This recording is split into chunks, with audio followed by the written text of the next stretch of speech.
Okay, here we are, September 2024.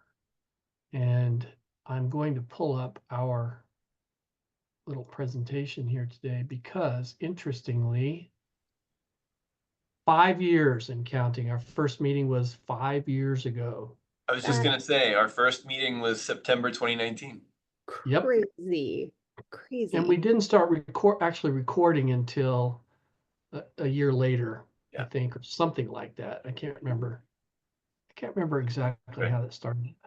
But in any case, 5 years. Bingo. Amazing. I know, it is amazing. So we have haikus and we have people to read them and respond to them. So I just wanted to add, neither of you has aged a bit. Nor you. I think lying is a sin in your religion, Davin. Now, the literal definition of sin is missing the mark. So if that's what you're saying. I'm saying you are missing the mark, that I haven't aged a bit. Amy, on the other hand, has not aged a single wrinkle. Oh my gosh. So I moved Davin up to the starting spot. So I don't know if we want to go in that direction. Isn't that pretty? Beautiful. And then here is the haiku. Do you want to start, Davin? I will. And Can you see that? Can you see the share? Yeah. I'm rearranging my screen here a little bit. I apologize. All right. Notes of enchantment, autumnal winds, crackling leaves, sing the harvest moon. Look at that moon. Whoa. Yeah, I love that picture. I didn't take it, but I love it. And I love this picture too. I just love it. Okay. Good old Canva. Good old Canva. You know, if we got 10 or 15 more, you know, in addition to the 3 who already watch what we do here, if we got 10 or 15 more, Canva, you know, might sponsor us. We should. Keep that in mind. You want to go first, Amy? You want me to? Sure, I can go. Okay. What are notes of enchantment? Do the rustling leaves and their final dance to the ground sing the notes of autumn's song? Are the fading flowers and the squirrels busy storing apples and berries, jotting us notes of preparedness and gentle awareness? A neighborhood calendar flyer reminding us of what's to come. What are notes of enchantment? If we are willing to read and listen, they are both notes of autumn's symphony and the subtle but present love notes Mother Nature writes in her steady, practiced hand, inviting us into the rhythms of the season. There is a song humming beneath the liminal space of autumn. It's a season of completion, ending with promises of new beginnings too. The harvest moon is the full moon closest to the autumn equinox, the point when we are halfway between the longest and shortest day of the year. Observers in Europe noted the moon nearest the equinox seemed to rise close to the same time for several days, which felt like an opportunity to harvest just a bit more. Before the days appeared to shorten rapidly, harvest moon notes are an invitation to pause, to slow down, not move so fast, and to take time to gather the remaining bounty of summer. Notes of enchantment are sung and written, a universal language playing for those who will choose to hear and read. Those who will choose to hear. So you nailed the harvest moon definition. That was great. Did my research.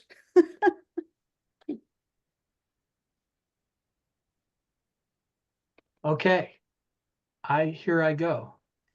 When I read Davin's haiku, I had to go watch Neil Young's music video, Harvest Moon, which starts out with a big old harvest moon and then pans to the Mountain House restaurant and bar, where the house band happens to be Neil Young, who also happens to be on the dance floor with a girlfriend and other couples. Here are some of the lyrics.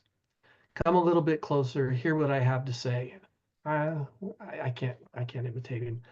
He's got that distinctive voice, just like children sleeping. We could dream this night away, but there's a big full moon rising. Let's go dancing in the night. We know where the music's playing. Let's go out and feel the night. And here's the reprise, because I'm still in love with you under harvest moon. I want to see you dance again because I'm still in love with you on this harvest moon.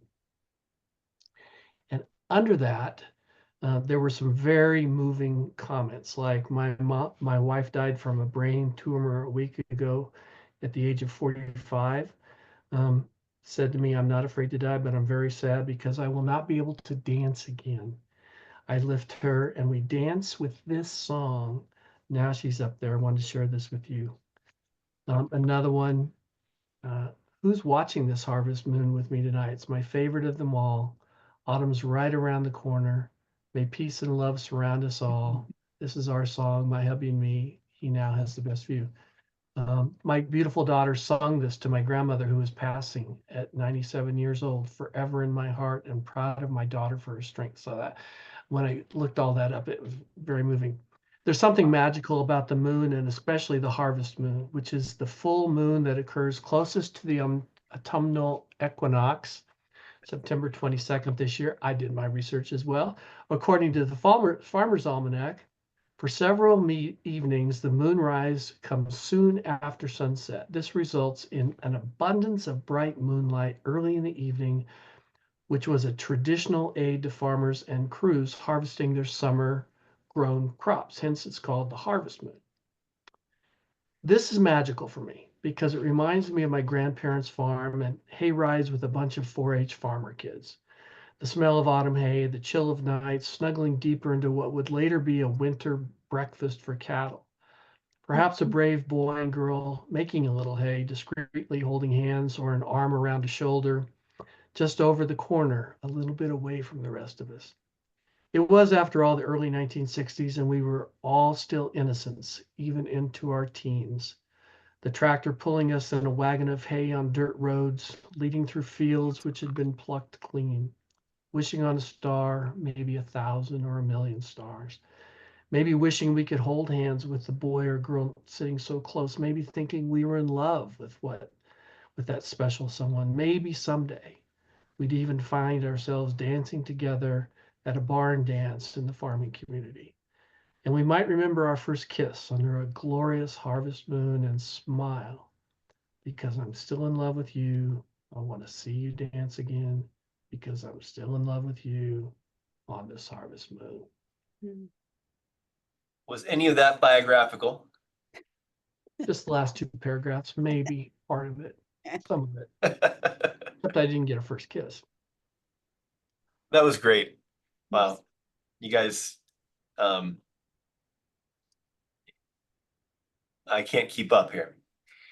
So the line "Notes of Enchantment" is from a Wordsworth poem. Ooh. I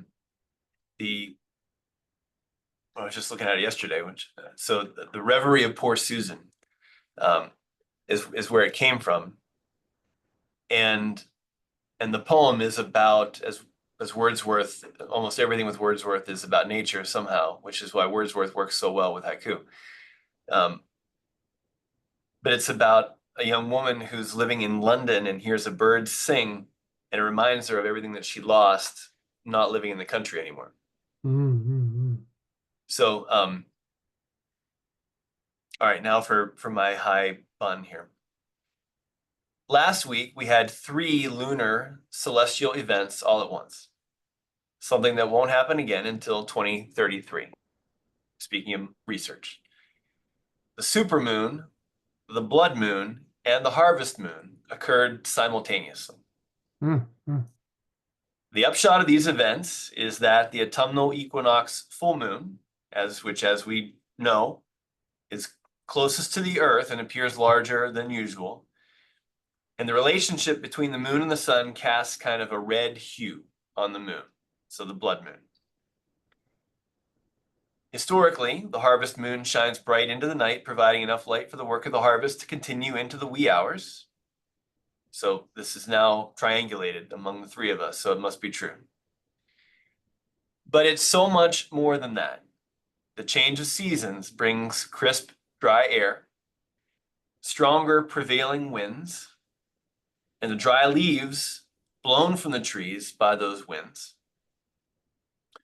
All Saints' Day is on the horizon, bringing with it All Hallows' Eve or Halloween, and the other worldly preoccupations that seem to linger in the air this time of year.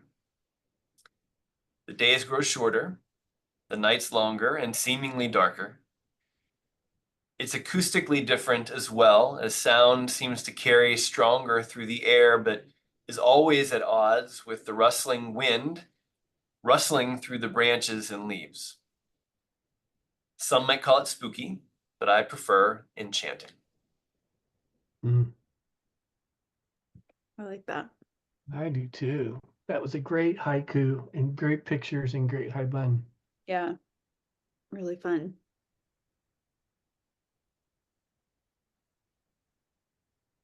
Who's next? Thank you, Davin. Let's see who's next.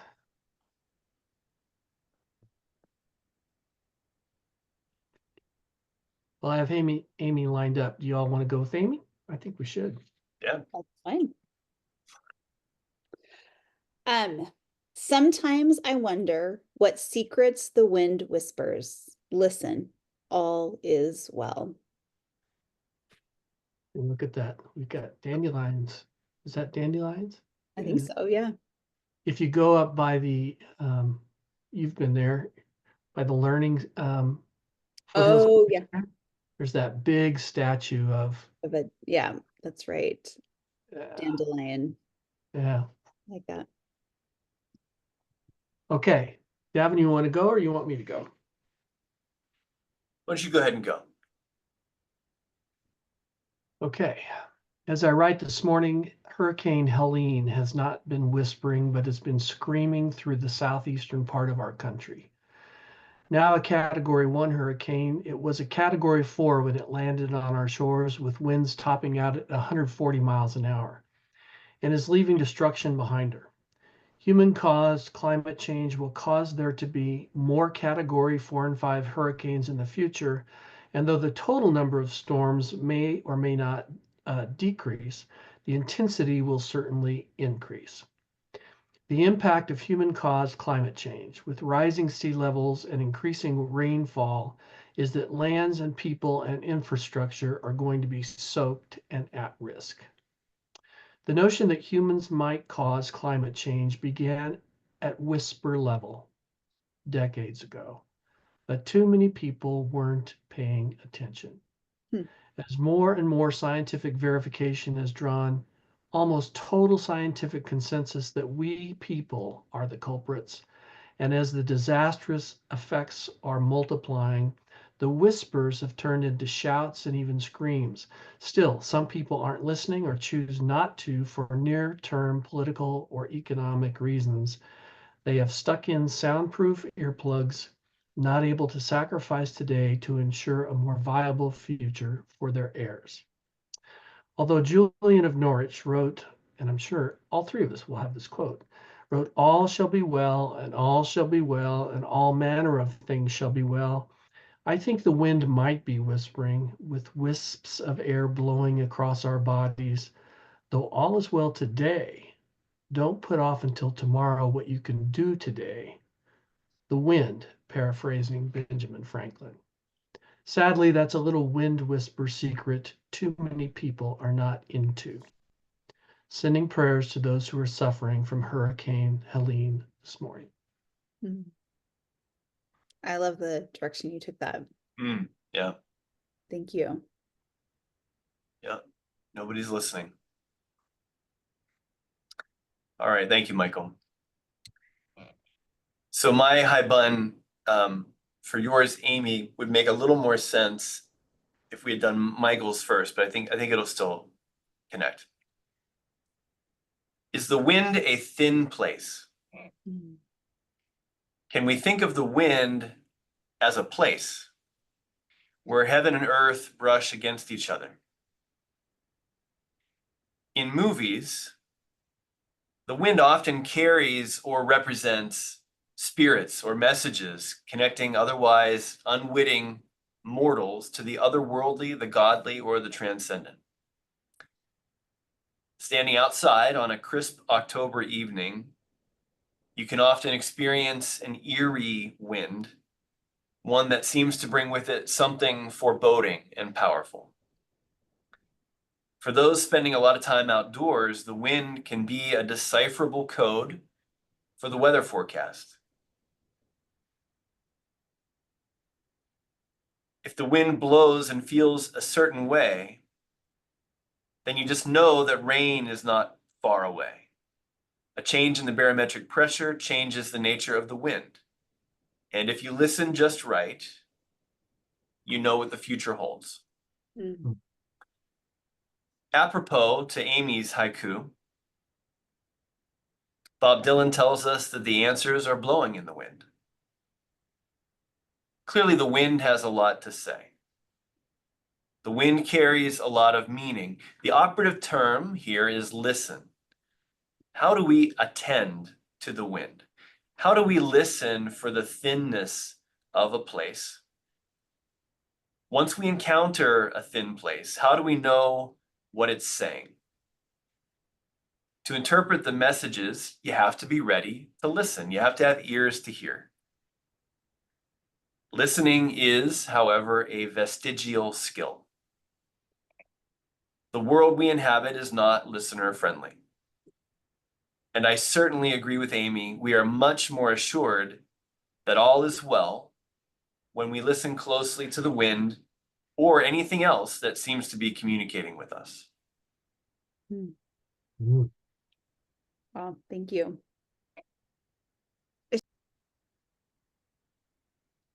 It's just always so fun to see how these connect and the synchronicity that happens. Yep. So thank I you. was telling Amy that, I always do my haiku and haibun before I read either of yours. And, I finished mine and I was thinking all about the wind and all about thin places. And then I read hers and I was like, you gotta be kidding me. How is it that we're on the same wavelength like that? So interesting. All of them. I love how they all play together. They're awesome. So Canva should take note when they're thinking about, who their sponsors, are. We've got a lot to offer. You have a lot to offer. I'll send a copy of this to them and say, get on it. Right. We used your stuff. All right. Here is my high button. Does wind whisper? I want to live in a world of magic and enchantment where wind, stars, the moon, squirrels, and moose offer us messages of hope, challenge, promise, and delight. Perhaps we already do. It's just our ears and hearts that must be tuned. What messages of hope might be blowing through our yards? What guidance do starlings, chickadees, and finches desperately want us to know? What warning and correction do the squirrels wish we pause to hear? What prayers are blooming flowers right out? What prayers are blooming right outside our windows? What comfort do the stars wish we could perceive? What blessings do the clouds offer in their constant movement overhead? What growth is the sun inviting us to warm to? All is well is the message that St. Julian of Norwich is known for. She lived in a time of plague, cloistered in a room with a window into the church and a window onto the street. She offered guidance, direction, and hope. I like to think her message of all will be well, and all will be well, and all manner of things will be well, was learned from listening carefully to the world outside her window. May we listen well too. If only. If only. Great minds, Amy. Great minds. Great minds. Great minds for sure. That's so beautiful. You always talk about chickadees and squirrels and stuff, and I love that. We've got some squirrels in our backyard that have become beloved by my wife. My wife beloves. Yeah. They're Yeah. fun to watch. Fun to watch. And now we've got birds, little birds. I mean, we've got a little small backyard, but it just makes life so much better to see It does. nature. I mean, it makes everything. Okay. Am I the last one? You are. Am I up? Go for it. I'm excited about yours. Cleanup hitter. Yeah. Pressure's on.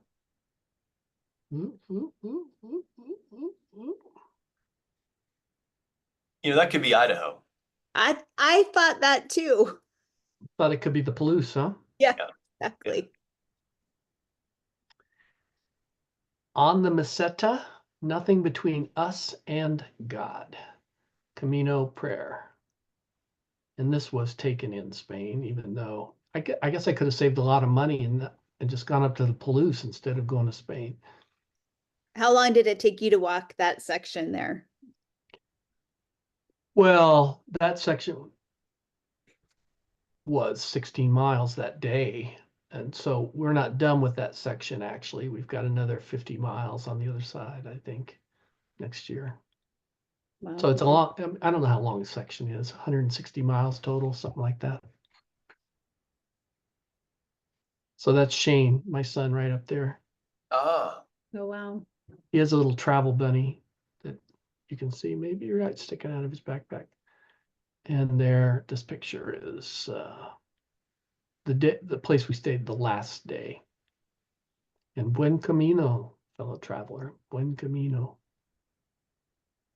so the Wall Street Journal had an article, I think just today, on the Camino, talking about well, sort of gives a little bit of history, but then it has a nice description of what the draw is and how it's grown over the years. So I think it was something like 1982. They had I think 400 people completed it, and this year it was like 660,000 people or something like that. But it talked about how there's kind of 7 different routes that kind of converge and come together onto yeah. So very, very good article. I've got an old friend that's on the Portuguese route right now. And so, yeah, there's different routes. The one we're on, which is starts in France at Saint-Jean-de-Pied, is the traditional route. But I guess maybe they're all traditional routes, right? Hmm. Okay, who wants to go first? I'll go Did I first. read it? I Go read for it. I've been preoccupied with the notion of thin places since Amy introduced it to us in a haiku several years ago. It resonated so strongly as a sensibility and intuition that I've had my entire life. Places and moments where the veil of separation between God and people, heaven and earth, collapses into transcendence. I never had the language to name the experience, but thin place captures the beauty. It captures the awe, the lightness of those moments so well. Michael's Camino prayer characterizes the mingling of the sacred and the profane in Spain. Nothing between God and us. The mesa, the plain, is a spot where the veil becomes thin and transcendence emerges.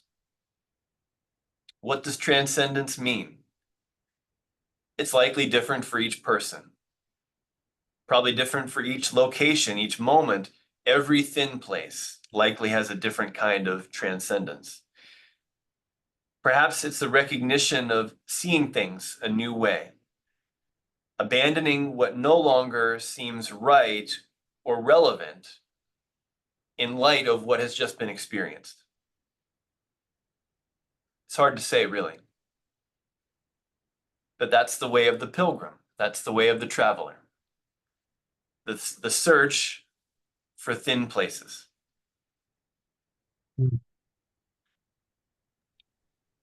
I love that. I love it. So, Amy, you resonate years later with thin places. It's a good concept, those Thin places. Celtic ideal, Celtic thought. It might even have been like 5 years ago now that you wrote that. I don't think so. I think it was just 2 years ago. I actually have that, it's on my bulletin board, the one where thin places are. Yeah. Yeah. Love that. Yeah, I love that one. it's stuck in my mind so much. That's that little church over by Boise State, right? It is, yeah, Christ Chapel. Yeah. I love that. I love that. The original Episcopal Church, first church in Idaho. St. Michael's Episcopal Church is celebrating 160 years this weekend, which is kind of incredible when you think about it in That is, Idaho. that is amazing. Wow. You Long guys have history. big celebrations going or something like that? Yeah. Yeah, lots of stuff. All right. Mesita is a new word for me. Professor Google informed me that Mesita is a difficult, often skipped section of the Camino. The same website assures those willing to plan ahead, brave the heat in the summer and the cold in the winter, will be rewarded with meaningful memories. It seems like an all too familiar human impulse to forgo and skip what promises to be challenging. And yet, my Google source and Michael's Haiku show the often missed, wide open, and challenging space offers blessings, prayers, and an unexpected beauty along the way. Mesita is a region, a section, a real place for pilgrims on the Camino. I wonder if it's also an invitation and reminder for us all that when we walk purposefully with preparation and curiosity into challenging spaces, unexpected blessings and rewards await. Next time I consider detouring around the hard thing, I hope I mesita through and find the beauty and rewards from walking through the difficult part. You captured it. Both of you captured it in different ways. Very nice. A book I'm reading by Beverly Lanzetta, The Monk Within, Embracing a Sacred Way of Life. Here it is right here. She's a great writer, by the way, if you haven't read any of her work. Says the aspiration to monkhood is intrinsic to human life, a universal quality of being that continually draws us into silence. She talks about what a new monkhood means today. It includes monks from religious orders to participants without religious affiliation, and gives examples of monks with hybrid affiliations like Sufi Hindu or Jewish Buddhists, someone who identifies themselves as an interspiritual monk of the world, or someone with no formal desire to be a monk but lives by the universal call to contemplation. In all cases, she says, the deep self seeks something more radical and intense from life and longs to be united with its source. This, she emphasizes, is the monk within. She goes on to say, through generations of life on earth, humans have sought solitude and silence, the monk's journey. It is the insistent call to go deeper, to reach higher, and to search more ardently for our original home. Sounds a lot like profound living to me. We can speak of the new monk as a person who consciously cultivates the interior monkhood and who lives out an experimental and daily renewed vocation. I resonate with that description. For the last decade or so, I've been on a journey trying to understand and to experience and to move toward depth. The photo here was taken on the Camino de Santiago, where my son and I are taking several years to walk 500 miles on an ancient pilgrimage route that ends up in Santiago de Compostela, Spain. This was our third year, and the section we are walking in this photo is known as the Meseta, which is about 136 miles in length.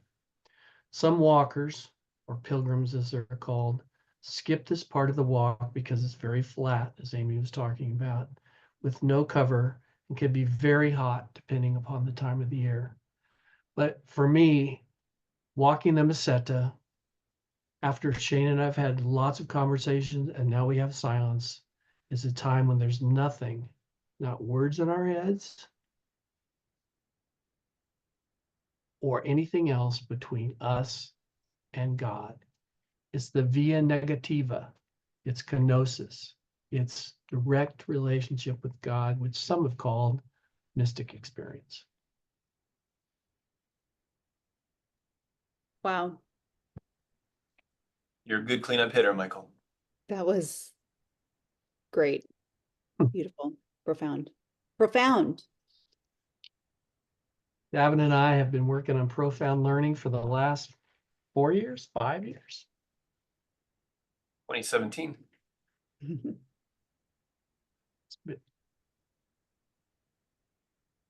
That's 7 years. Time Yeah. passes. You'd think I'd get tired of this topic, but no. At our church, I'm teaching a course starting in August or October for four Thursdays called on Mirabai Starr's new book. I might have to Ordinary- come. I love her. I have the book. I haven't started reading it yet. Ordinary Mysticism, Your Life is Sacred Ground. So we're going to do the first half of the book, those weeks in October, and the second 4 weeks in February. So you are absolutely invited to come if you want. So I'll send you an invitation. You Yes, and me. Yeah, if it fits your schedule, come invite anybody you want. So love it. awesome. Oh, are we still recording? We are still recording. I better stop. It's been great, folks. I'll see you Thank you. I'll see you in October.